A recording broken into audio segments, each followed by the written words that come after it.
Hi everyone, it's Kai and welcome back to the channel. Today I have for you what I hope will be a helpful video. I've been wanting to put together a comprehensive comparison of some of the different top coats I have for a while, just so that you can make more informed purchases.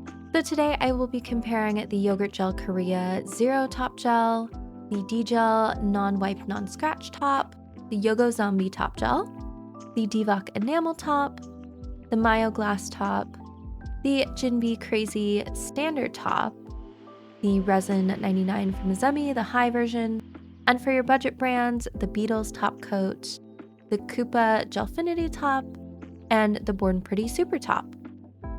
And then for testing on these polishes, I will be comparing the pricing, the viscosity or consistency of each polish, its durability with a wear test, the yellowing, and any staining that might occur.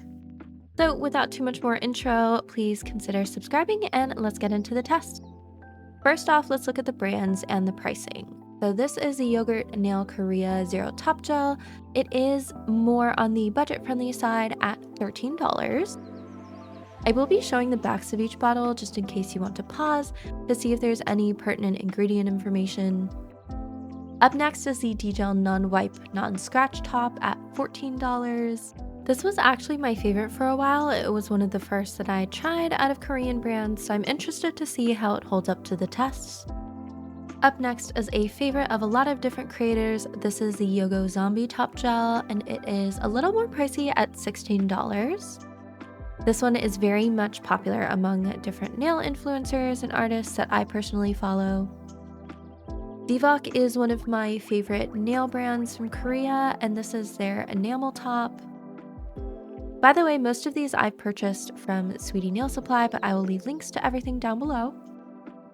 Up next is, spoiler, one of my favorite thinner top coats. This is the Myo Glass Top Gel. You'll probably notice throughout the video that it has something written on the top, and that's because I use this for protecting any sort of isolated chrome designs. The Jin.B Crazy Top Standard is the most expensive, but it also contains the most product, coming in at 40 grams. So the actual amount of product is more, which is why it costs significantly more than the others. This is the Zemi Resin 99, the high version. There are, I believe, two other versions, a mid and low for thinner viscosities, but I personally have the high version. And this is the only wipe top coat in this video. And then finally, for budget brands, I have the Beetles Top Coat, which is what I started with when I began doing my own nails at home. Now, unfortunately, the ingredients are not on the bottle and I could not find them on Amazon or the Beetles website. I might not have been looking in the right place, but from some of the research I did, I do believe this has HEMA in it, so that's just something to keep in mind. Our second budget option is the Gelfinity Koopa Gel Top. This one is a bit more pricey than the Beetles, coming in at $9.99, and it does indeed have the ingredients on the back, and it does also contain HEMA. That's the hydroxyethyl methacrylate. To be clear, HEMA is not the only irritant in nail products, but it is one of the main ones. And last but not least might be our most affordable option. This is the Born Pretty Super Top. Just for transparency, I was sent this as PR, and it also does contain HEMA. So in terms of pricing, this is how I would rate each polish. The budget-friendly brands definitely were the cheapest, but surprisingly, some of the Korean top coats were actually pretty close in terms of pricing. Up next, let's talk about viscosity. So as the B-roll footage here of each polish is rolling, that will show you about how thin or thick each polish is. I just wanted to talk about viscosity in general. So if a polish claims to have a high viscosity, what that means is that it is more resistant to flowing, meaning that the texture is thicker and that it won't be as drippy or runny. Now, high or low viscosity is going to have its different use cases. Honestly, you will want a variety of different toppers with different viscosities depending on if you are attempting to build a little bit of structure with the top coat to smooth out any sort of texture from your nail art. Then I recommend a high viscosity top coat. Similarly, if you are trying to encapsulate glitter or nail decals or even lock in gems, a high viscosity top coat is a must. If you are trying to cover a chrome pattern and you don't want it moving around too much, I personally like using a slightly lower viscosity top coat that won't pull on that chrome powder. Or maybe you just don't want to add a lot of bulk to your nail. It is already shaped the way you want it and has no sort of patterns or designs that are causing texture. Then a nice thin top coat is going to be your best friend. Similarly, if you are trying to apply chrome, maybe you don't want to add a lot of layers and you need just a surface to work on, then a thinner top coat will be your go-to. Overall, with viscosity, it's just nice to know which polishes are thicker and which polishes are thinner. Usually you can find a written description in the marketing, but there is something to be said for actually seeing it in action and seeing how it performs. That way you can pick the best one for your use case scenario. The only times I would say viscosity becomes problematic is, for one, if the polish is so thin that it is running into your cuticle area, into your sidewalls. You really want to avoid contact with uncured gel as much as possible to avoid possible contact dermatitis, and this can be very difficult if you're using a super low viscosity gel that is just not staying in place and tends to pool, especially for beginner nail artists, for DIYers.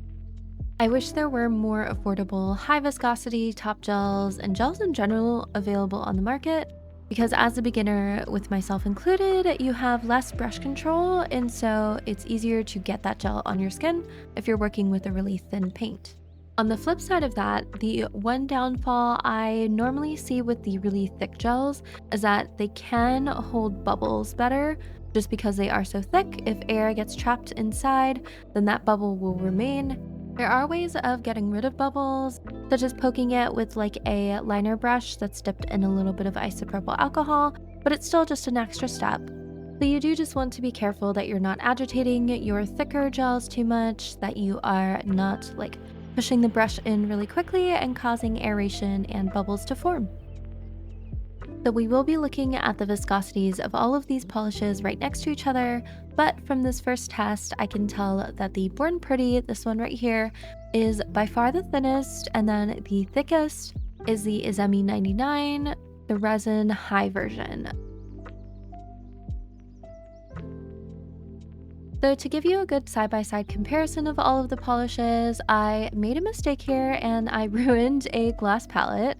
I thought that I could cure some dots onto the palette and then just peel them away like I do with my regular resin and paper palettes. That was not the case, so please do not try this at home, but I tried to lay down what I thought were equal amounts of each polish on the palette. My idea was to test how much they would run if I tilted the palette upwards. Now, I tried to be as scientific as possible about these tests, but unfortunately, I just did not find a way to make sure I had the exact amount of polish on each dot, other than by just trying to kind of eye it. I think I did get pretty close, and I don't think it affected the results too much, but again, just not 100% scientific, just as close enough as I could make it. And even placing the dots here, I think you can see how the different viscosities perform. Some of the polishes just drip right off of the brush, whereas others I really have to like wiggle around and work into the palette to get that polish distributed. This one here is the Izemi Resin 99, which is the thickest, and I think you can tell by the way it applies versus this other one here, which is the Beetles, I would say at more of like a mid viscosity. It was much easier to apply. And then the Koopa and the Born Pretty were very, very easy to apply. They just kind of dripped off the brush and right onto the palette. So once I have all of the polishes applied, I'm just tilting up the palette here to let you watch in real time how each polish runs.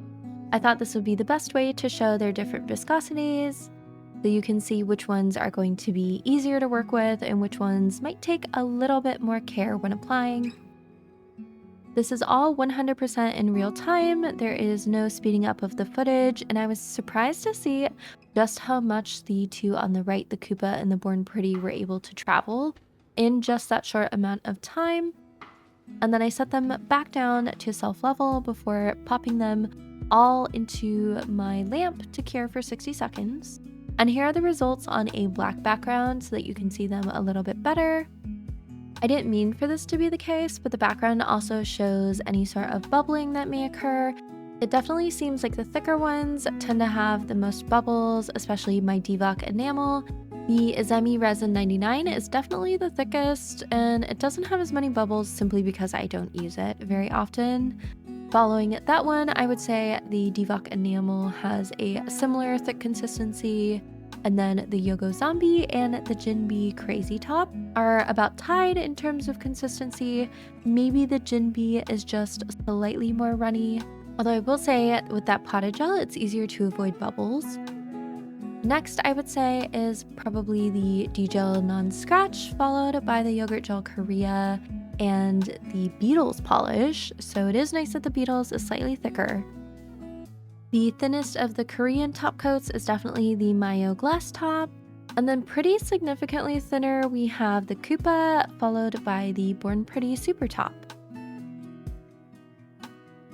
So hopefully this visualization just helps you understand which is thicker and which is thinner so that you can pick the one that suits your personal needs. For viscosity, the more straws that a polish has, the thicker it is.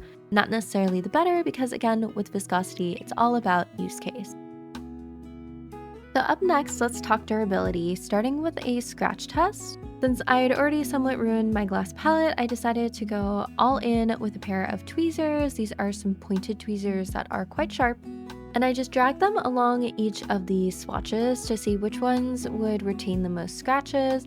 And the results honestly were quite surprising. So with the scratches, there are some gels here that are softer than others. I would say the thicker consistency gels were a little bit softer. And so while they did scratch, they didn't exactly show the scratches as well as some of the harder gels. And by harder, I just mean the ones that cured pretty rock solid versus the ones that have a little bit of give. The ones with the bit of flexibility, the scratches would appear but then almost seem to heal themselves, such as this one here. They would push back together because of that flexibility and seem less noticeable. Now that wasn't the case for every softer gel, but it was just a trend I seemed to notice. The ones that have more flexibility would almost like absorb the scratches, whereas the ones that were cured a little bit harder, you were etching into them and they were almost like shattering away. However, I will say the 3 budget brands really held up to the scratches. Like you could see the lines, but they weren't as deep and they weren't chipping as much. And part of me does wonder if that is partially because of the HEMA content, it being a binder and all of that. But yeah, here are the results. You can see that all of them did retain scratches. It's just that some had more visible scratches than others. I would say if you're worried about a lot of scratching, then the Mayo Glass Top did a really good job with the scratches. The Divock enamel was easy to scratch, but the scratches were not as apparent, same as with the Izemi 99 resin. And then the last 3, the budget brands, all hid the scratches very well actually.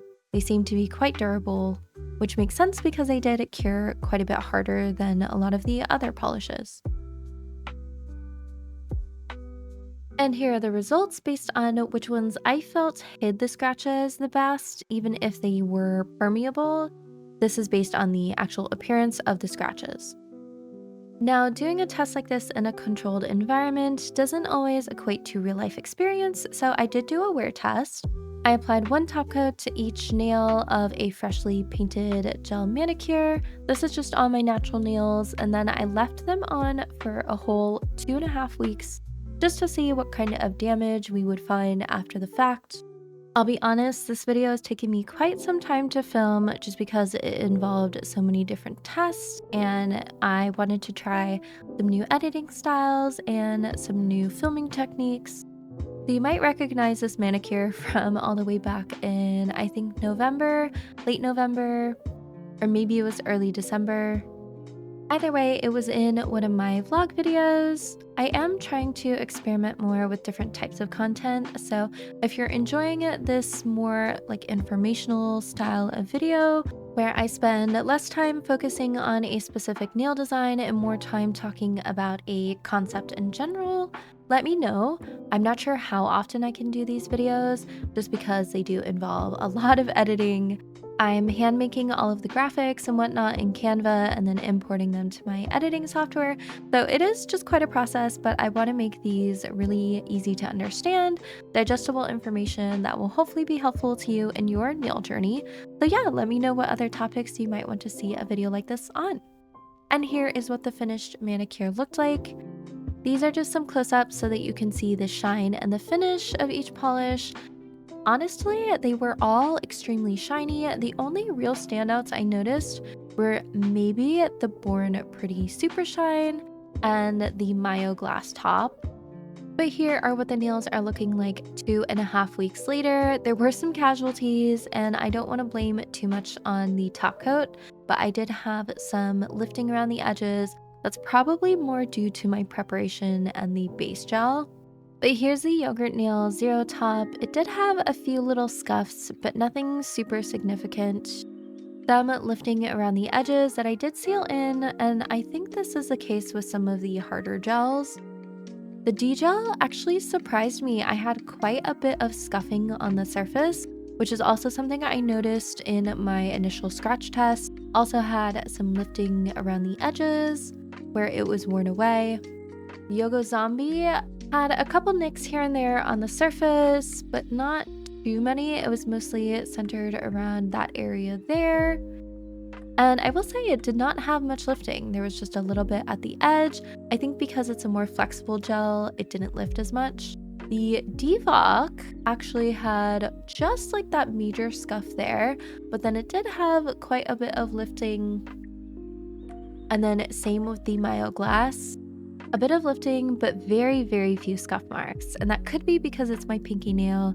This is not the most fair test. I just wanted to do an overall look at the durability to see if anything really stood out. And the only thing I really concluded was that the Mayo Glass, the Divock Enamel, and the Yogurt Gel Korea Zero Top had the best shine after the 2 weeks. For my right hand, starting with the Jin.B Crazy Top Standard, this one lasted very well actually. You had a little bit of scuffing on the thumb, a little bit of peeling, but that was it.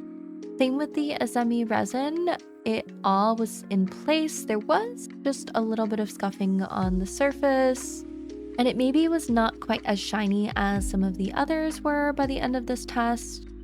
The Beetles top did endure a lot of scuffing, and even though it was pretty strong in that scratch test that I did, with long-term wear, it seems like it does get pretty scratched up.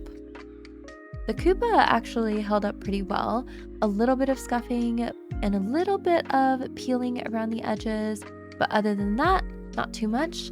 And then I was pretty impressed with the Born Pretty Super Top. There was some chipping, again, probably more due to the preparation, but very few scratches. It still retained a lot of that original shine. I'll be honest, the results of this test were fairly inconclusive in terms of like one being a standout for durability. These are the ratings that I ended up giving. I do think more testing is needed for more conclusive results, perhaps doing one type of gel on each hand. I just did not have the time to test out 10 different polishes, 5 different sets. So here are my sort of like initial thoughts on durability. So now let's talk clarity. There was something I noticed when I was doing the scratch test, and that is a potential correlation between thickness in terms of viscosity and clarity. The Azemi was definitely the most cloudy, followed up by the Divock Enamel, and then perhaps the Yogo Zombie and the D-Gel Anti-Scratch Non-Wipe Top Coat. The Yogurt Gel Korea and the Mayo Glass Top were actually fairly clear along with the Jin.B, surprisingly, because the Jin.B was thicker. I anticipated it having more of that cloudiness. Perhaps it's a result of the dihema that it contains, and then the 3 clearest were the ones that contained hema and were also some of the lowest viscosity gels. Now for something that a lot of people look into when buying a gel is yellowing. There's nothing worse than painting on a really intricate white pattern and then covering it with a top gel only to find that your top gel obscures the color with a yellow or amber glow. This is what happens when a lot of different resin type products cure. Sometimes it can take on a bit of a yellow tint. This is just part of the UV curing process. This happens in other types of resin crafts as well. So in order to test this, I tried to put, again, similar amounts of product onto a white palette. This is just a disposable paper palette. I did not cure them until all of the dots were placed. That way they each got equal curing time. And once they were all placed, I cured them in my lamp. I use the Leblon Cocoist lamp. It is very high powered, so if yellowing were to occur, you would definitely see it with this lamp. Even before curing, there were some notable standouts: the Yogo Zombie top gel and I would say the Izemi 99 resin top. Both of them were already looking more clear and less yellow before even going into the lamp. After 60 seconds, here are the results. The Yogo Zombie was really surprising to me because it was actually the most clear and the least yellow, with the Izemi Resin 99 coming in at a close second. It is marketed as being non-yellowing, so that's no surprise. The Divock Enamel actually did a pretty good job too. I would say that's the third least yellow, and then the rest all kind of are at about the same level. The only one that's a really big standout in terms of actually yellowing, I would say, is the Beetles. That is the one in the center at the bottom row. Otherwise, all of the other ones, they do kind of look similar in terms of the yellowing. So I decided to amp up the volume of each top coat and add a little bit more on top of the cured gel, just so I could see if there's really a standout when using a thick coat. And this did yield more clear results. You can definitely see that the clearest is the Yogo Zombie. And then it's hard to pick a second. Honestly, I think that Izemi and the Divock Enamel are tied in terms of the yellowing. The Mild Glass Top honestly was pretty clear as well, along with the Koopa. And then the rest all kind of blended together. Again, they are similar in terms of yellowing. It's not too severe. I would say the only ones that really had a significant yellowing problem were maybe that D-gel and then definitely the Beetles top coat. The Beetles was just very much an amber color. I would not recommend it whatsoever over any sort of white polish or white design. So in terms of the color, I just cannot recommend the Beetles. It just did not perform close enough to the others to be an option. And then I was very much surprised in the Yogo Zombie. And as a last little test, I wanted to look at the staining. If you're somebody who dyes your hair, which I used to all of the time, or who works maybe in other sorts of crafts where you're getting paints or pigments on your hands, I did want to just see how each polish would hold up to any sort of staining from inks or dyes. So I just took some hair dye here and I rubbed it along each of the swatches. I left it on only for a couple minutes. Please don't try this at home. I actually ruined my brand new white silicone mat by doing this, by getting some of that hair dye on the mat. But here are the results, and it's actually pretty clear which ones had the most staining. It was the D-gel and the Beetles, followed up closely by, I would say, the Yogurt Nail Korea, and maybe even the Mayo Glass Top and the Divock Enamel up here. Those ones also had quite a bit of staining. None of them, unfortunately, escaped unscathed. It's just that all of the rest had, I would say, similar levels of staining, aside from maybe the Koopa and the Born Pretty. I think the Koopa definitely did the best in resisting staining. I have heard that hard gels do not stain, however, I work mostly with soft gels. So here are the results. Honestly, if you are going to be working with dyes, with pigments, getting your manicure in them, I would just recommend wear gloves and save yourself the hassle. So here are my final thoughts on each polish. The yogurt gel, I think it's a really good medium to low viscosity budget option when it comes to Korean gels. Honestly, I hate to say it, but I probably would not recommend the D-gel non-scratch, non-wipe, just because there are other gels that are a similar consistency, that do similar things for just a little bit more. It is a cheaper option though, and it was my favorite for a long time. Instead, I would actually recommend the Yogo Zombie Top Gel. This is a newer product, so it did come out, I think, in 2024. It is more expensive than the last two options, but I think it does what the D-gel does, just a little bit better. However, I would not recommend it over dark polishes, as it does have a little bit of clouding to it. Over white polishes though, it is great because this was actually the least yellowing and it does have a really nice high viscosity to it, which means that you can encapsulate and smooth out textured designs. For the Divock enamel, all around, I think it's a really great option for a thick viscosity gel. It's similar in viscosity to the Yogo Zombie, has a lack of yellowing. It is slightly more cloudy, so I wouldn't recommend it over a dark color. However, I do think it is slightly more scratch resistant than the Yogo Zombie. So between those two polishes, it just depends on what you're looking for. The Mile Glass Top is definitely going to be my favorite out of the thinner viscosity gels. It just has such great clarity, really good shine to it. It seemed pretty durable during the wear test, and it just has a really nice application where it floats over a design really smoothly, but is not so runny as to where it's going to pull in your cuticle area. And while it is more expensive than the budget brands, I personally think it is well worth it. The Crazy Top Standard also surprised me. It had really good clarity, it had decent durability. There was a little bit of yellowing, but nothing super significant. The only downside I would say is probably the cost. You do get a lot of product, and when you actually compare the amount of product, the amount you're paying, it is cheaper, but I also understand it is more of an upfront cost when you're buying more product in larger quantities. Another downside may be the potted feature. Some people like having the brush within the product. I personally don't mind, so I think this is a great option if you're looking to buy a top coat in bulk and you don't mind the potted container. The Izemi resin top, honestly, I had purchased this because it was touted as being non-yellowing. Now that I've compared it to the Yogo Zombie, I probably would not get this again. I love that the Yogo Zombie has that same sort of lack of yellowing. It is a thick consistency just like this one. And honestly, it's quite a bit more clear when it comes to the clarity and much less expensive. The Beetles. The one thing I can give to the Beetles is that I do like the consistency better than the other budget brands. I wish that there were more like mid viscosity, budget friendly, beginner brands. I just probably would not recommend it due to the amount of yellowing.